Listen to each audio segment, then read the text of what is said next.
तो जैसा कि पिछले एपिसोड में हमने देखा था, याओ चांडांग बस एक ही चीज़ सोचता है कि कुछ भी हो जाए, इस जुमू को मुझे मारना है। नहीं तो जब ये बंदा निर्वाणा स्क्रायर में पहुंचेगा तो फिर मैं इसका अपोनेंट नहीं रह जाऊंगा। अब आगे इधर वांगलिंग टाशान के कंधे पे बैठा था, क्योंकि आप समझ सकते हो टाशान एक गार्ड है, काफ़ी इसकी हाइट अच्छी है। पर इस दौरान चांडंग काफ़ी तेजी से आगे बढ़ता है। वांग लिंग दूसरी तरफ शांत हो जाता है और ये सोचता है कि इसका डोमेन लाइफ और डेथ था। फिर उसके बाद वो कर्मा में बदल गया।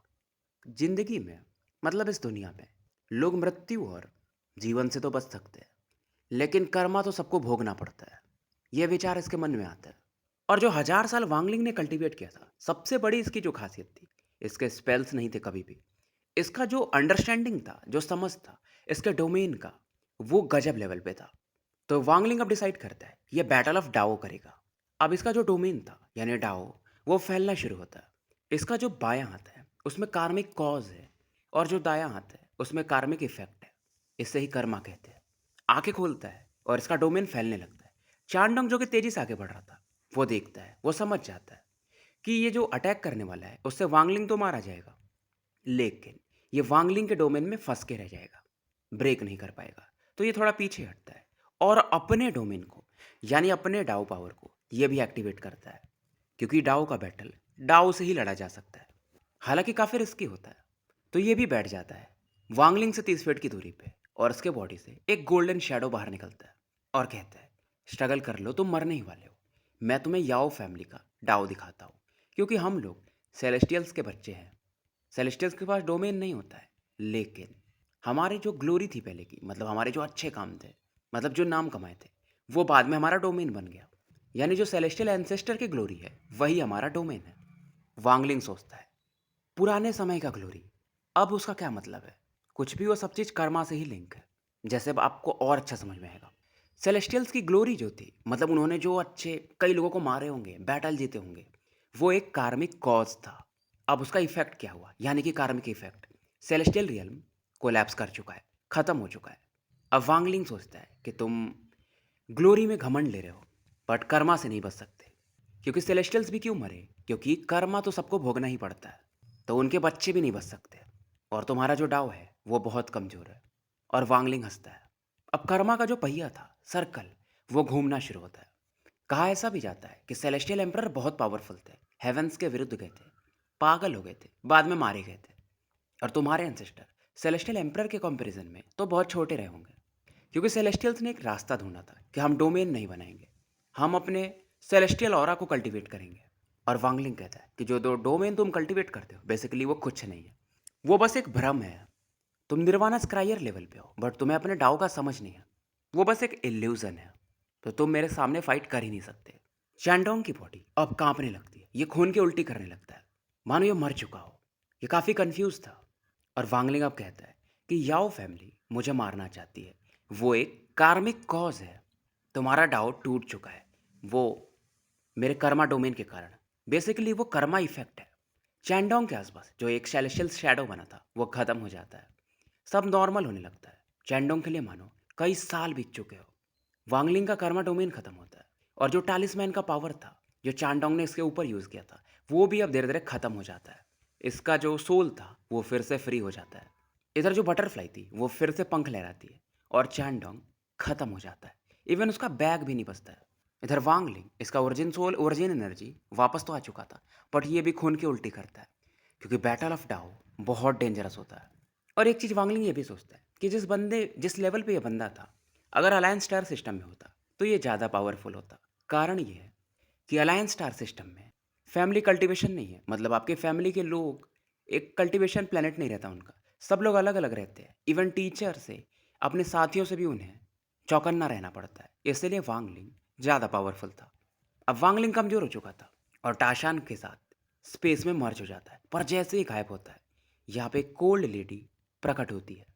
दिखने में बहुत सुंदर थी, परफेक्ट कह सकते हो। ये भी तुरंत ही फिर यहाँ से गायब हो जाती है और वांगलिंग का पीछा करती है। सीन शिफ्ट होता है, ब्लड रेड प्लेनेट को दिखाया जाता है ईस्टर्न डोमेन में, जहाँ पर याओ फैमिली के एंसेस्ट्रल टेम्पल था। और यहाँ पर जो याओ चैंडंग का टोकन था, वो दो भागों में बट जाता है। ओल्ड मैन आंखें खोलते हैं और समझ जाते हैं कि चलो एक मर गया, वांग लिंग अलायंस स्टार सिस्टम के, मैं देखना चाहता हूँ तुम कितने मेरे लोगों को मार पाओगे। मुझ ब्लड गॉड को निराश मत करना। इधर वांगलिंग दोबारा से प्रकट होता है। इसे समझ में आ रहा था कि चैंडोंग था तो बहुत पावरफुल। हाँ, अगर मैं निर्वाणा स्क्रायर पे होता तो बात अलग होती, लेकिन फिर से ये वर्ल्ड के साथ दोबारा मर्ज होता है। इसे एक जगह ढूंढना था जहाँ पर ये रिकवर कर पाए। उसके बाद याओ फैमिली को ये मारेगा, इसका ये इरादा था। पर वांगलिंग जैसे गायब होता है, फिर से ये लेडी प्रकट होती है और सोचती है कि ये जूम स्पेशल बेंडिंग में अलग लेवल पे है, जबकि इतना इंजर्ड है फिर भी। इस लेडी का नाम याओ बिंग यून था। ईस्टर्न डोमेन में ये टॉप जो 3 लोग हैं थर्ड जनरेशन में, उसमें से एक है। खैर, अगर मैं सुंदरता की बात करूं तो इस नॉवल में मू बिंग में से ज़्यादा कोई सुंदर नहीं है। और मू बिंग में कोई और नहीं, अपनी लियू में है। मतलब लियू में की ओरिजिनल बॉडी, जो वांगलिंग से अभी शायद 100 एपिसोड्स बाद मिलेगी। इस लेडी की एक खास बात थी, यानी ये जो याओ बिंग यून है, इसका जो डाओ का कॉम्प्रिहेंसन था वो अलग लेवल पे था। ना कि इस बंदे चैंडोंग जैसा जिससे कि अपने डाओ का नॉलेज ही नहीं था। और ये लड़की एक सोल सील स्पेल को प्रैक्टिस करती थी, जो कि एक फॉरबिडन स्पेल था, जिसे कि ये मास्टर भी कर चुकी थी। नहीं तो नॉर्मली लोग इसे ट्राई नहीं करते, क्योंकि जिसने भी ट्राई किया ज़्यादातर लोग मारे गए थे। बस इसकी वजह से ये काफ़ी कोल्ड हो चुकी थी, मतलब जो इसके इमोशंस थे बहुत कम थे। अब याओ फैमिली के थर्ड जनरेशन में 2 ही लोग थे जिन्हें स्पेशल बेंडिंग समझता था इन्होंने मास्टर किया था, और याओ बिंग ह्यून अलग लेवल पे थी उस बंदे से भी जो इनके फैमिली का होगा। अब ये जो बिल्ली और चूहे का खेल था ये 10 दिनों तक चलता है, और वांगलिंग को समझ में आ जाता है कि कुछ तो गड़बड़ है। और याओ बिंग ह्यून इन मैटर्स में पड़ती नहीं, पर जब ब्लड गॉड ने एक चीज़ कहा था इस ऑर्डर के समय कि जो भी जूमो को मारेगा उसके लिए मैं एक चीज़ कर दूंगा, और इस लड़की का एक ही चीज़ था कि इसे अपनी बहन को बचाना था, इसीलिए इन मैटर्स में ही आई थी। अब ये जो 10 दिन बीते थे इसमें जूमो को बहुत लोग रोकते हैं, और उन्हें भी जूमो अपना निपटा देता है। उधर जो पहले 28 लोग जूमो से फाइट किए थे उसमें से 26 मारे गए थे। एक को जूमो ने जाने दिया था, और एक जो वो ओल्ड मैन था वो कैसे भी बच के भागा था। तो ये सब चीज़ें भी चारों तरफ फैल रही थी, और ये लोग जो बचे थे वो तो सीधा बोल देते कि अब हमें इन मैटर्स में नहीं पढ़ना है। तो जूमो का नाम और ज़्यादा फेमस होते जाता है। इधर वांगलिंग वर्ल्ड के साथ लगातार मर्ज होता था और फिर कहीं और प्रकट होता था। 16 दिन बीत चुके थे। अब इस लड़की को भी गुस्सा आता है। एक बार फिर से ये प्रकट होती है, पर इधर वांगलिंग फिर से वर्ल्ड के साथ मर्ज हो जाता है। अब ये लड़की एक मिरर निकालती है और इस पे सीलिंग टेक्निक यूज़ करती है, और फिर से वर्ल्ड के साथ मर्ज हो जाती है। इधर वांगलिंग एक कल्टीवेशन प्लेनेट जिस पर अब कोई नहीं रहता था वहाँ प्रकट होता है। अब क्योंकि वर्ल्ड के साथ लगातार ये मर्ज हो रहा था तो इसकी इंजरीज और ज़्यादा वर्स हो रही थी, क्योंकि ऑरा तो यूज़ करना ही पड़ता है। फिलहाल इस प्लेनेट पे वांगलिंग पहुंच चुका था और एक बेसिन के पास पहुंचता है। सोल फ्लैग को निकालता है। टाशान यहाँ बाहर निकलता है। फिलहाल ये लोग यहाँ पर एक रेस्ट्रिक्शन लगाने लगते हैं। टाशान भी इंजर्ड था। अब वांगलिंग यहाँ बैठता है और एक इल्यूजनरी इन सोल को डिवोर कर जाता है। दूसरे भी ओरिजिन सोल को यह डिवोर कर जाता है, क्योंकि इसने हम लोगों को मारा ही था तो इसके पास स्टॉक रहता ही था। और टाशान के लिए भी सेम काम करता है, तो टाशान की बॉडी रिकवर करने लगती है। 2 दिन निकल जाते हैं। टाशान की हड्डियाँ जो टूट चुकी थी वो अब जुड़ जाती है। अब वांगलिंग इस फॉर्मेशन को फिर ख़त्म करता है और यहाँ से बाहर निकलता है। इधर बिंग यून यहाँ पे प्रकट होती है, मिरर को निकालती है, और उसमें दूर से देख सकती थी कि वांगलिंग क्या कर रहा है। वांगलिंग इसी की तरफ बढ़ता है। अब बिंग यून इस पर एक आइस अटैक यूज़ करती है, बट वांगलिंग फिर भी आगे बढ़ता है। थंडर पावर से इसे स्ट्राइक करता है। अब इस मौके का फ़ायदा उठाकर वांगलिंग के शैडो से टाशान निकलता है और एक पंच मारता है। साथ में वांगलिंग इधर कॉल द विंड अटैक को भी यूज़ कर देता है। वांगलिंग की एक खास बात थी, ये बहुत रुथलेस बंदा है। चाहे लड़का हो या लड़की, इसे फ़र्क नहीं पड़ता, क्योंकि भाई अपना पिघलता नहीं है। बस दिल में एक ही लड़की है, वो है ली मुआन। और शायद ये डायलॉग भी मारता होगा कि तेरे जाने के बाद इस दिल को पत्थर कर लिया है। खैर, आगे बढ़ते हैं। इधर याओ बिंगयून जब टाशान को देखती है तो एक ब्लड कोलैप्स अटैक यूज़ करती है। टाशान ये मूव ही नहीं कर पाता है, और ये जो ब्लड था इवन वांगलिंग को इफेक्ट करता है। मानो वांगलिंग के अंदर का जो ब्लड था अपने आप इसके बॉडी से बाहर आना चाहता था। वांगलिंग को गुस्सा आता है। ये जो ब्लैक विंड था ये ब्लैक ड्रैगन में बदलता है और याओ बिंगयून की तरफ तेजी से बढ़ता है। बिंगयून इसका चेहरा पहली बार बदलता है। ये जो हवा थी, जबकि ये लड़की खुद आइस प्रैक्टिस करती थी, फिर भी एक कोल्डनेस ये फील करती है।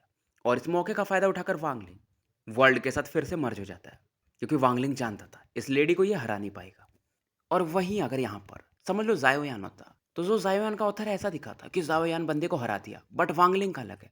भाई, अगर मैं कमज़ोर हूँ तो हूँ। इसीलिए ये नॉवल गजब लेवल पे है। आगे बढ़ते हैं। इधर याओ बिंगयुन को ये जो कॉल द विंड अटैक था इसे ब्लॉक करने के लिए इसके पास भी एक ब्लू कोर था, उसे यूज करना पड़ता है। लेकिन इसका जो ब्लू कोर भी था वो डिम हो जाता है। अब ये लड़की फिर से वांगलिंग का पीछा करती है और हैरान थी, इतने दिनों से ये कल्टीवेट कर रही है पर ऐसा बंदा इतना चौकन्ना, इतना डिसिसिव, गजब ही था। अब वांगलिंग के दिमाग में एक आइडिया आता है। फिलहाल ये शायद ईस्टर्न या वेस्टर्न डोमेन में था, अब ये नॉर्दर्न डोमेन की तरफ बढ़ता है। बेसिकली वेस्टर्न और नॉर्दर्न डोमेन के बीच में एक नदी है, उसे पार कर लो नॉर्दर्न डोमेन में पहुंच जाओगे। अब यहाँ पर बहुत सारे लोग पहले से इकट्ठा थे, कुछ याओ फैमिली के बंदे थे और कुछ बाकी लोग थे जो जूमू को पकड़ना चाहते थे। वांगलिंग 5,000 किलोमीटर की दूरी पे प्रकट होता है इस नदी के आसपास, क्योंकि वांगलिंग जानता था अगर बीच में पकड़ा गया, इतने सारे लोग हैं, तो ये मारा जाएगा। और इसे गुस्सा आता कि याओ फैमिली, तुम लोग बचोगे तो नहीं। पर इस दौरान जब वांगलिंग प्रकट हुआ था तो कुछ लोग इसे फील कर लेते हैं और कहते हैं जूमू यहाँ पे आ चुका है, मार दो इसे। अब इनमें से कोई भी याओ फैमिली का नहीं था। वांगलिंग को समझ में आता है कि पैसे के लिए यानी ट्रेजर्स के लिए लोग कुछ भी करते हैं। और वांगलिंग फिर से गायब होता है और कहता है याओ फैमिली, अगर मैंने अपना बदला नहीं लिया तो मैं वांगलिंग अपने को कैसे हेवन डिफाइन कल्टीवेटर कहूंगा। दोबारा से ये प्रकट होता है वेस्टर्न डोमेन के किसी एरिया में जहाँ पर एक कल्टीवेशन प्लेनेट था, नाम भी नहीं पता था इसे। डिवाइन सेंस से स्कैन करता है जहाँ पर एसेंडेंट के लेट के पीक के बंदे थे। यहाँ पर कोई इल्यूजनरी इन कल्टीवेटर नहीं था, तो वांगलिंग अंदाजा लगा लेता है कि इस प्लेनेट के लोग भी इसे मारना चाहते हैं, तो पूरा प्लेनेट को ही ये निपटा देता है। मतलब जो भी कल्टीवेटर्स थे उनको, जैसा कि डोंगलिंग फैमिली के लोग करते थे कुछ वैसा काम वांगलिंग करता है। और जाते जाते यहाँ पर नाम लिख के जाता है जूमो। याओ बिंगयुन इस प्लेनेट पे पहुंचती है, उसका चेहरा एकदम अलग ही था। फिर से ये वांगलिंग का पीछा करती है और वांगलिंग कहता भी है मन में कि तुम लोगों ने यार मुझे फोर्स कर दिया। अब जब ये चीज़ लोगों को पता चलती है तो लोगों की वैसे भी फट जाती है, तो बहुत से कल्टीवेटर्स पीछे हट जाते हैं कि यार ये बंदा पागल है, इसके चक्कर में मत पड़ो। और इसका एक नया नाम मिलता है वांगलिंग को, डेमन मास्टर जूमो। और वांगलिंग ने जो लोगों को मारा था वो सोल ट्रांसफॉर्मेशन के ऊपर के लोगों को ही मारा था। वो एक संकेत था कि भाई फालतू में नहीं तो सभी मारे जाओगे। अब जो उस नदी के आसपास लोग इसे ब्लॉक कर रहे थे वो काफ़ी कम हो जाते हैं। लेकिन एक चीज़ वांगलिंग फील करता है कि वो जो लेडी है इसके अब काफ़ी करीब है। कभी कभी तो मानो वांगलिंग को वो पकड़ सकती थी। और वांगलिंग का अंदाजा था कि जो लेडी इसका पीछा कर रही है वो निर्वाणा स्क्रायर के भी मिड स्टेज में होगी। ये फिर से गायब होता है और ये लेडी दोबारा यहाँ प्रकट होती है और गुस्से में कहती है तुम बच तो नहीं पाओगे। फिर से ये मर जो जाती है। इधर 3 दिन और बीत जाते हैं और नदी के आसपास लोग काफ़ी कम हो चुके थे। वांगलिंग एक दूसरे प्लेनेट के आसपास प्रकट होता है। ये प्लेनेट भी खाली था और ये सोचता है इसे मैं यूज़ करूंगा, क्योंकि उस लेडी के पास दो खासियत है। एक तो वो वर्ल्ड के साथ मर्ज हो सकती है और वांगलिंग की लोकेशन को भी प्रेडिक्ट कर पा रही है। यहाँ पर वांगलिंग बहुत सारे रेस्ट्रिक्शंस बनाता है। सोल फ्लैग को रिलीज करता है जिसके अंदर ब्लड एंसेस्टर भी थे, उनकी आंखें बंद थी। और वांगलिंग यहाँ पर जो एनहाइलेशन रेस्ट्रिक्शन था जो इसे ली युवान ने सिखाया था उसे भी यूज़ करता है। और ये था 9 डेथ्स पेरिश फॉर्मेशन। इसे जो 3 ग्रेट फॉरबिडन रेस्ट्रिक्शन कहा जाता है उनमें से एक माना जाता है। इसमें रेस्ट्रिक्शन हार्ट की जरूरत नहीं पड़ती है और इसके लिए वांगलिंग ओरिजिन सोल्स को यूज करता है। वांगलिंग का चेहरा उतर चुका था, अब ये ब्लड एंसेस्टर के ओरिजिन सोल की तरफ देखता है। ब्लड एंसेस्टर के आईब्रोज के बीच में एक सील बनाता है और ये जो आसपास ब्लैक मिस्ट फैला हुआ था इसके बीच में ही इन्हें छिपा देता है। अब वांगलिंग बीच में जाके बैठ जाता है ताकि इसकी ऑरा बाहर ना पहुंचे।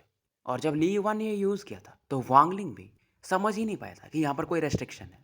और वांगलिंग बोलता है आओ याओ फैमिली वालों, अब तो मजा आएगा। 3 दिन और निकल जाते हैं। इधर वेस्टर्न डोमेन के आसपास जो नदी थी वहाँ पे लोग बहुत कम हो चुके थे और कुछ लोग जहाँ पर वांगलिंग छिपा हुआ था फाइनली पहुँचते हैं। और सबसे आगे याओ बिंग यून थे। अब इसकी नज़रें वांगलिंग को ढूंढ लेती है और कहती है ये कि जूमू यहीं पर है कहीं। अब इसके पीछे में 2 लोग थे याओ फैमिली के, एक लड़का और एक लड़की। बंदा स्माइल करता है और कहता लगता अब ये छिप नहीं सकता, तो इसने शायद कोई फॉर्मेशन बनाया। ये बंदा आगे जाता है, याओ बिंगयून इसे फॉलो करती है पर इसे कुछ गड़बड़ लग रहा था। अब आसपास जो भी कल्टिवेटर्स थे इस बंदे की बात मान लेते हैं कि ठीक है हम आपकी हेल्प कर देंगे। पर बिंगयून सोच रही थी कि यार ये वांगलिंग मतलब ये जूमू, ये इतना आसानी से कैसे हार मान सकता है। अब लोगों के लगातार अटैक की वजह से प्लेनेट में क्रैक्स आने लगते हैं। बिंगयून को और गड़बड़ लगता है और फाइनली एक खतरनाक लेवल का एक्सप्लोजन होता है। प्लेनेट पूरी तरह से लगभग तबाह हो जाता है। इधर पीछे से बहुत सारे कल्टीवेटर्स और आ जाते हैं। विंगियन के दिल में कुछ इसे गड़बड़ लग रहा था और जो ये पत्थर थे जो कोलैप्स के बाद इधर उधर फैल गए थे, इसकी नज़र उन पे पड़ती है, जो कि बेसिकली ये जो कल्टीवेटर्स थे उन्हें एक तरह से घेर रहे थे। और जो सबसे दूर में एक पत्थर था एक्सप्लोजन के बाद उसमें से एक पर्पल लाइटनिंग चमकती है और एक एक करके जो भी पत्थर थे जो फूटने के बाद फैले थे उन्हें कनेक्ट करने लगते हैं और धीरे धीरे पूरे पत्थर कनेक्ट हो जाते हैं। और बहुत फास्ट होता है। अब वांगलिंग ने यहाँ पर जो इल्यूजनरी सोल यूज़ किया था, अचानक से वो कोलैप्स करता है। एक एक्सप्लोजन होता है और इसके आसपास जो 2 लोग थे, वो पूरी तरह से इंजर्ड हो जाते हैं और ये लोग भी इल्यूजनरी इन लेवल पे थे। अब एक-एक करके पूरे फ्रैगमेंट्स एक्सप्लोड करने लगते हैं और धीरे-धीरे ये एक्सप्लोजन का पावर बढ़ते जाता है। बिंग यून इस फॉर्मेशन को अब डिस्ट्रॉय करने में लग जाती है, इसके साथ कुछ लोग भी। अब इधर जैसे-जैसे ये डिस्ट्रॉय हो रहा था, एक काला धुआं फैलता है। इसमें ब्लड एंसेस्टर के ओरिजिन सोल को कंडेंस होते हुए देखा जा सकता था और एक आवाज़ आती है, एक्सप्लोड। ब्लड एंसेस्टर का सोल चमकता है और कोलैप्स करने लगता है। अब क्योंकि ब्लड एंसेस्टर बहुत पावरफुल थे, तो बहुत सारे लोग जो इल्यूजनरी इन या उससे थोड़े नीचे रहे होंगे, वो तो सीधे मारे जाते हैं। वांगलिंग इधर लगभग 1 लाख फीट की दूरी में प्रकट होता है और फिर से ये सोल फ्लैग को, मतलब जो धुआं में बदला था, उसे कंडेंस करता है, सोल फ्लैग में बदलता है और रख लेता है। और वांगलिंग यहाँ से निकल ही रहा था, तभी याओ बिंगयुन 2 फिंगर्स लेके इसकी तरफ बढ़ती है। इस लड़की की आंखों में एक अलग किलिंग इंटेंट था। शायद इस चीज़ के लिए यह पहले से तैयार थी, वांगलिंग का वेट कर रही थी। और ये अटैक बहुत पावरफुल था। इसके हिसाब से अगर ज़ुमो को लगा, तो ये मारा जाएगा। इसमें एक सेलेस्टियल स्पेल था, सोल पेरिसिंग सील, जो कि ओरिजिन सोल को डैमेज कर देता है। और वांगलिंग था क्या? कॉर्पोरियल यांग स्टेज का बंदा। अब अटैक टकराता भी है, वांगलिंग 1000 फीट पीछे जाके गिरता है, खून की उल्टी करता है और फिर से गायब हो जाता है। बिंगयून चौंक जाती है कि ये मरा कैसे नहीं। ये फिर से वांगलिंग का पीछा करती है। इधर ब्लड एंसेस्टर के सोल को यूज़ करने की वजह से यहाँ पर बहुत सारे लोग मारे जाते हैं। याओ फैमिली के बहुत सारे लोग थे, तो सभी मारे जाते हैं। पर लोग और चिंतित थे कि अगर ये ज़ूमो सच में बच गया, तो फिर हम लोग नहीं बचेंगे। इस मास्टर डेमन ज़ूमो को मारना ही पड़ेगा। खास करके जो याओ फैमिली के बंदे बाद में आते हैं। तो ज़ूमो एक तारा था, जो कि अब ऑल हेवन स्टार सिस्टम में चमकने लगा था कि भाई याओ फैमिली के लोग इसका पीछा कर रहे हैं। बहुत सारी पावरफुल कल्टीवेशन फैमिलीज भी साथ दे रही हैं, पर ये ज़ूमो बच जा रहा है। इस समय शीन शिफ्ट होता है थंडर सेलेस्टियल टेम्पल में। क्लाउड पगोडा को दिखाया जाता है, जहाँ पर किंग शुई कल्टीवेट कर रहे थे। इनकी आंखें खुलती हैं। दूर मानो ये कहीं देखते हैं और कहते हैं कि इस बच्चे का जो स्टाइल है, जब मैं जवान था तो कुछ मेरे जैसा ही है। बहुत सही। इधर वांगलिंग को दिखाया जाता है, ये खून की उल्टी कर रहा था। हालत एकदम बिगड़ी हुई थी, बट किलिंग इंटेंट इसका बढ़ते जाता है और ये सोचता है कि अगर इसके सोल को, अगर वो ancient God leather armour protect नहीं कर रहा होता, तो पक्का ये मारा जाता। वांगलिंग को गुस्सा तो आ ही रहा था कि तुम लोग मुझे मारना चाहते हो, छोड़ूंगा तो नहीं मैं। अब फाइनली वांगलिंग नॉर्दर्न डोमेन में पहुंच जाता है। जब इस ऑल हेवन स्टार सिस्टम में ये पहली बार आया था, तो यहीं पर सबसे पहले आया था। इसका डिवाइन सेंस फैलता है किसी चीज़ को, मानो ये सर्च कर रहा था। ये जैसे ही गायब होता है दोबारा से, याओ बिंगयून यहाँ पे प्रकट होती है और वांगलिंग अब ज़्यादा तेज़ी से मूव नहीं करता है, क्योंकि इन कल्टीवेटर्स का ये वेट कर रहा था। खास करके इस लेडी को तो अब इसे मारना ही था, और इन कल्टीवेशन फैमिलीज को जो कि इसे मारने में लगे थे।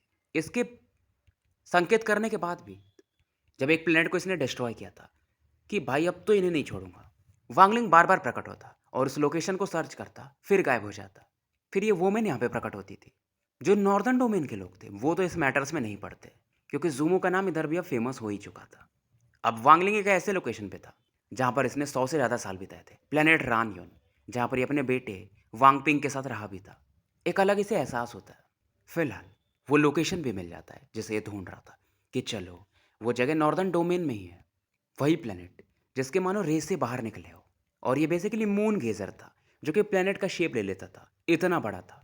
वांगलिंग इसके सामने प्रकट होता है, चौकन्ना था। इधर याओ बिंगयून भी प्रकट होती है। अब आसपास फॉग तो फैला ही हुआ था, तो इसको समझ में आता है कि अच्छा, ये बंदा यहाँ पर हमें लेकर आना चाहता था, मतलब इसका कोई बड़ा प्लान होगा। इधर याओ फैमिली के और जो कुछ कल्टीवेशन फैमिलीज थे, उनके लोग भी यहाँ पर आ चुके थे। अब इनमें से कुछ लोग पहचान जाते हैं कि ये कोई प्लेनेट नहीं है, ये कोई बीस्ट है जो कि प्लेनेट का शेप ले चुका है। वैसे ये अटैक नहीं करता है, लेकिन फिर भी याओ बिंगयून शांति से खड़ी थी, ऑब्जर्व कर रही थी।